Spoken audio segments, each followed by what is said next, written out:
Welcome to our tutorial on adding a new ticket in just a few simple steps. Let's dive right in. Click on the Add New Ticket button. This opens up a form where you can enter all the necessary information for the ticket. Fill in all the required details in the form.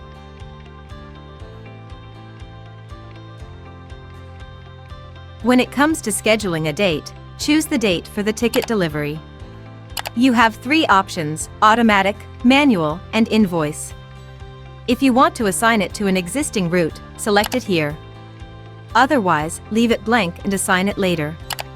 You can also choose not to assign a route by selecting Select Route. Select the customer who placed the order and enter the delivery address. If you're using invoice as the ticket number, don't forget to enter the invoice details. Assign a label for easy classification and enter any additional information about the ticket.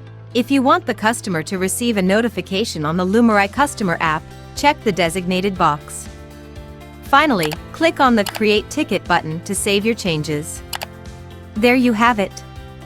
By following these simple steps, you can easily add a new ticket and ensure the timely delivery of customer orders. Thank you for watching, and I'll see you in the next one. Goodbye.